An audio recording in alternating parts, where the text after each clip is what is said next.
Hey guys, we're back for another video. What we're going to be doing today is we'll be taking an in-depth look over our 2025-26 Georgia Bulldogs football team. We're going to completely break down this team, look at the roster, and also take a look at their schedule, trying to see which games they might win, lose, and which games could potentially be toss-ups. Now, what we're doing here is we are going off of our Vegas bets, so which games Vegas is predicting they're going to win, lose, or too early to tell, could be a toss-up. So I'm not saying they're going to win or lose them. It's just what is Vegas predicting as of right now on our too early look. First things first, though, make sure to hit that like button. Make sure to subscribe. If you have any comments, by all means, drop them below. I'm going to respond to every single one of them. We're looking over every single team, and once the football season starts, both college and NFL, we go over every single game every week. We break the games down, and we look at the best bets, the money lines, the spreads, the over-unders. If you want to join one of our fan groups, just look down at the pinned comments below. You can sign up there. I would definitely appreciate that. So looking at our 2025 Georgia Bulldogs, they have a lot of unfinished business from the 24 season.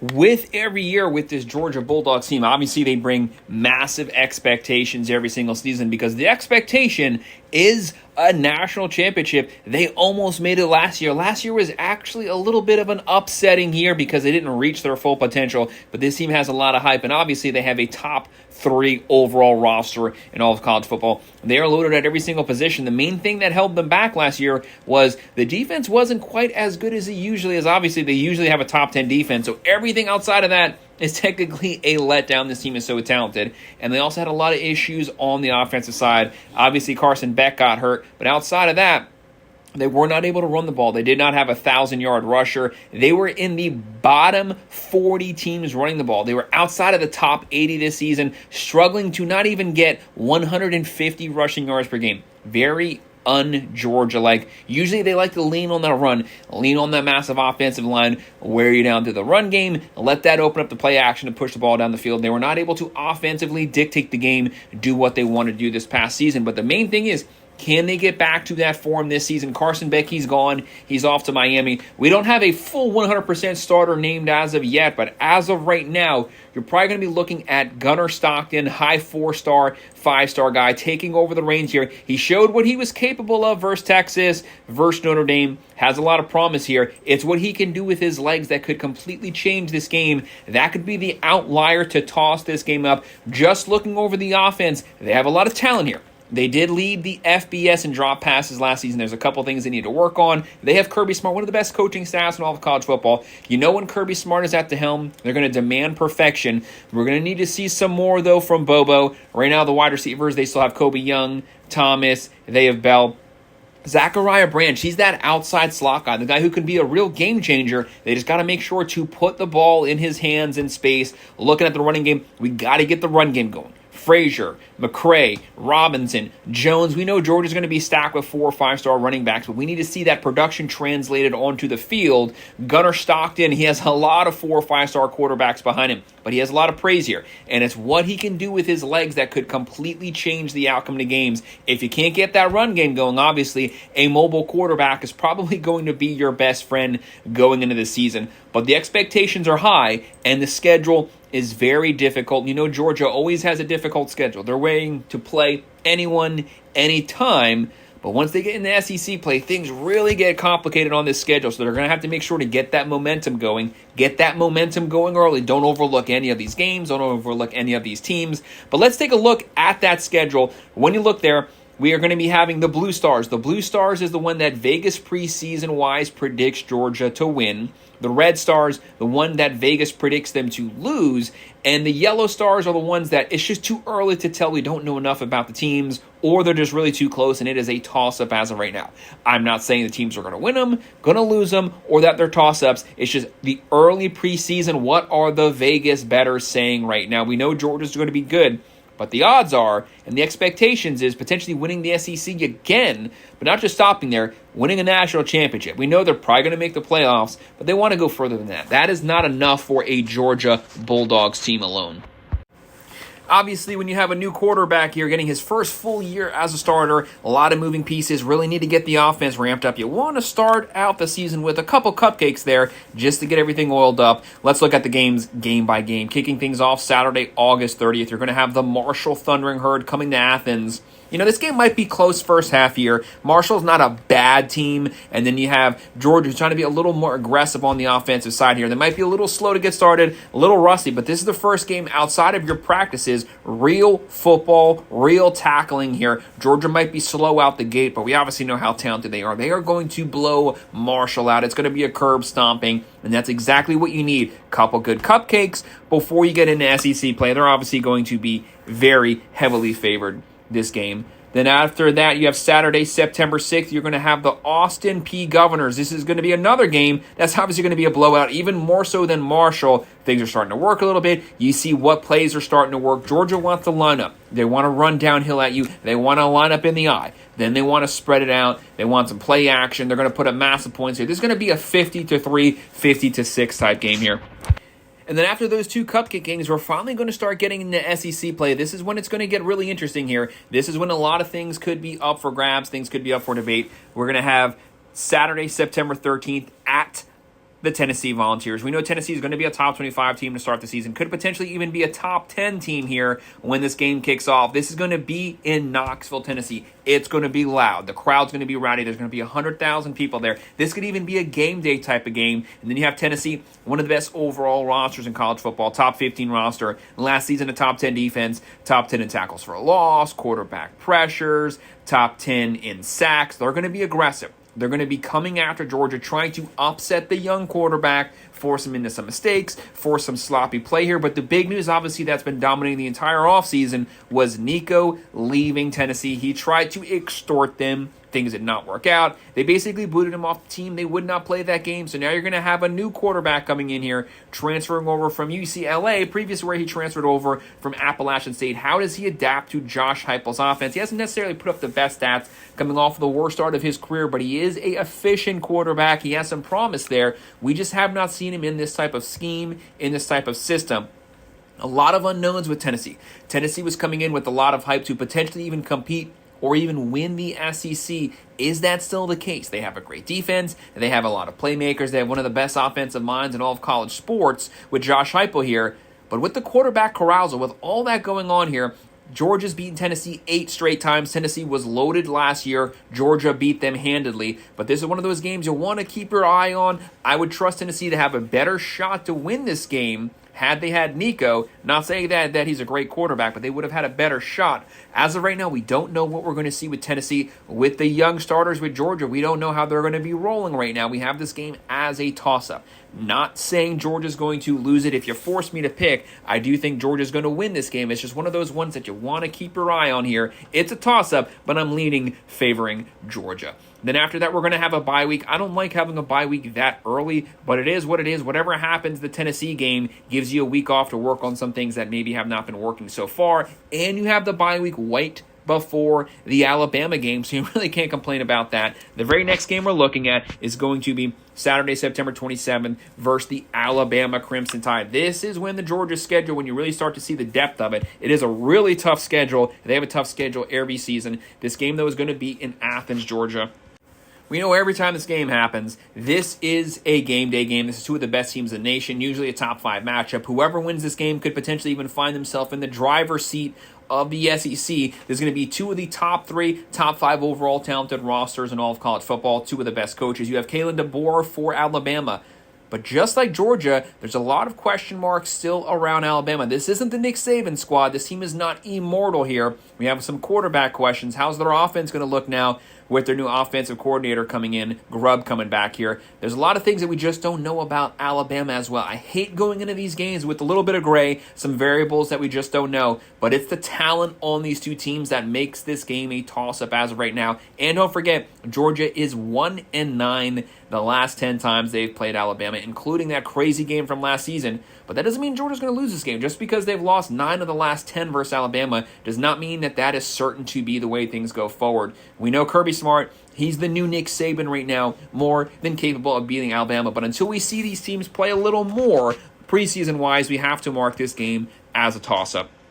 But I do think that if I had to pick, Georgia is going to inch out or eke out a really close one this one, finally get over that hump, that hurdle that's been holding them back during the regular season.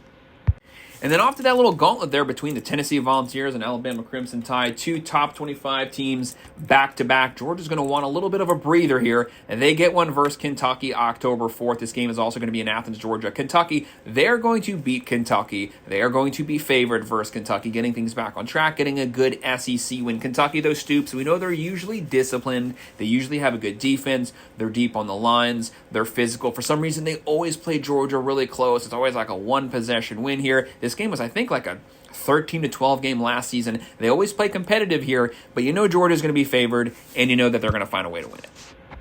And then after that, staying in SEC play Saturday, October 11th, we're going to be at the Auburn Tigers, going to Auburn, Alabama. So you got to give Auburn a little bit of a shot here. Auburn, much improved under Hugh Freeze, but just not reaching the full potential of what they're capable of. They've been working the portal hard, though. New quarterbacks, deep wide receiver room, running back. They actually had a pretty decent defense last season. They have pretty good playmakers. The main thing that's been holding them back has been quarterback play. Hugh Freeze calling praise. He has some of his health issues going on right now, but no doubt the Auburn roster is not a bad roster by any means. If you don't bring your A game to Auburn, you can very well lose this game. But obviously, I think Georgia's going to win it, and I think they're going to be favored, getting a good, strong SEC win on the road here. And the next game we're going to be taking a look at Saturday, October 18th. We're going to be going up against a top 25 team here in the Ole Miss Rebels. Don't forget, this game is going to be personal. This is going to be a revenge game. And this is a team that beat Georgia last year. Georgia wants to get revenge. They want to make up for that loss. And now you have Ole Miss coming to Athens, Georgia. Georgia's going to be at home. By this point, everything's starting to roll. The offense is starting to get going. The defense will be playing at a high level. There's going to be Kirby Smart versus Lane Kiffin. It's going to be a great coach-on-coach matchup, but it's the personalities of this game that's really going to make the difference here. It's the revenge factor. Ole Miss, they had a top 10 team last year, a top 10 defense last year. They're still going to have a great defense. They're still going to have a great offense. They have a young quarterback. He's going to make massive strides this season. But they're replacing a lot of pieces from last year's team. Trey Harris gone. The running back room's been depleted. And, of course, Jackson Dart goes first round. Those missing pieces, it's going to be a lot to ask Ole Miss to come to Georgia, beat Georgia again back-to-back seasons. Georgia has to take them serious, but I think Georgia is going to be the favorites here, and they're going to exert a little revenge in this game as well. And then the next game is the largest cocktail party in the world in Jacksonville, Florida, Saturday, November 1st. We're going to be going up against the Florida Gators. This is the neutral site for both teams. Whenever these two teams meet in Jacksonville, technically anything can happen. Throw the records out. Don't forget, Florida wasn't playing very well at this point last year. They ended up losing that one 34-20. 14-point win seems like a lot versus a cross-state rival, but Florida was depleted last season. DJ Lagway didn't play that much of the game. He goes down, and still Florida made it a very competitive, close game. Almost actually caught some momentum at the end and potentially pulled this game even closer, maybe even a potential upset here, but they just didn't have the pieces there. Lagway goes down. Georgia, they have to be prepared this game. But like I said, throw the records out this game. Technically, anything can happen. There's a lot of build-up here with the Florida Gators under Billy Napier. How's their team going to look? He is still on the hot seat technically. But no matter what, I still have to go with the Georgia Bulldogs winning this game being a very close game again. But Georgia's going to be favored, and they're going to pull out a tight win. And the next game, also an SEC game here. Saturday, November 8th, we're going to be at the Mississippi State Bulldogs. This game in Starksville, Mississippi. Obviously, Jeff Lebby's team, he had to completely flip this roster last season. A lot of new pieces on offense, defense. They had to completely change everything, change schemes. They don't have the roster up to where they're going to be. To me, this game is not going to be close at all. I see Georgia being heavy favorites here, and I see Georgia curb stomping Mississippi State this year. And what about this game? This may be Georgia's best, their most difficult game of the season. Saturday, November 15th, the Texas Longhorns. They're not going to be in Austin this season. They're going to be in Athens, Georgia. This could potentially be a game of the year for Georgia, and on a national stage, this could be a number 1 versus number 2 game. No doubt it's probably going to be a top 10 game, maybe even a top 5 game. This is a game day caliber game. We know Texas's roster, just like Georgia, they have a top 5 overall roster. They have a highly decorated quarterback coming out of high school. They have Arch Manning taking the reins from Quinn Ewers. We know they're going to be talented at every single position, but they are replacing a lot of pieces from their last 2 teams, the last 2 seasons where they had great seasons, went to the playoffs, almost made the national championship both times. This team is loaded though at every single position. They had a top 5 overall defense last season. They're going to have a top 10 defense this season. They're going to have a top 30 offense this season. But we don't know that much from Arch Manning yet. Just like Gunnar Stockton, we haven't really seen him as the full-time starter for multiple games. Might have come out, looked good for 1 or 2 games. I need to see multiple games as teams continue to adapt their play calling to the way that he plays. We need to see that long-term over 1 full season here. But this game, it is honestly completely up for grabs. Vegas has it as a toss-up right now. I genuinely believe it is a toss-up. Georgia fans might say, well, we beat them twice last season, once during the regular season, once in the SEC playoffs. That's all great, but that's not necessarily going to help you this season. Just like Bama always beating Kirby Smart isn't going to help Bama in the 25-26 season. Anything can happen this game. It is a true toss-up here, but no matter what, whoever wins this game, you're probably going to be in the driver's seat in the SEC overall. But you also could have a rematch with them because you can end up facing them again in the SEC championship potentially.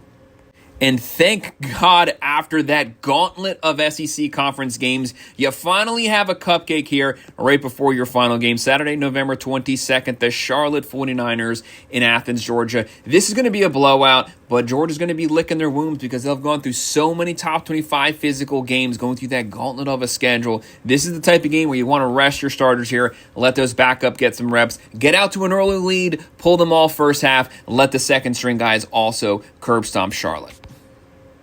And then to close out the season, Friday, November 29th at the Georgia Tech Yellow Jackets. This was a surprisingly very good game last year. We did call it to be very close. That went into 8 overtimes. Not 1, not 2, not 3, 8 overtimes. Final score 44-42. It was a complete shootout. Georgia's defense obviously not as good in the 24-25 season. Their offense not as good in the 24-25 season. Both of those things need to improve this season. Georgia Tech is technically probably going to be better this coming season than they were last year. They had a lot of injuries concerns. And basically this game, they just had to come out and run it nonstop last year because King was really banged up. They are a well-coached team. They are an under-the-radar team. But Georgia also, they're not going to overlook them this season. They almost got upset last season, should have been upset. Questionable call there in the fourth quarter at the end led Georgia tie it to send it to overtime. But no matter what, Georgia's going to be prepared for Georgia Tech this game. I have Georgia winning this one. I have them being the favorite here, but I do think it's going to be a very close game. It's just not going to be an 8 overtime game. So guys, that's all of our predictions, all of our early season Vegas predictions for the 2025-26 Georgia Bulldogs team. Make sure to hit that like button. Make sure to subscribe. If you have any comments, by all means, you agree, disagree, drop them below. I'm going to respond to every single one of them. If you want to join one of our member teams, look down in the comments below. I do have a link pinned down there. We would appreciate it. Thank you.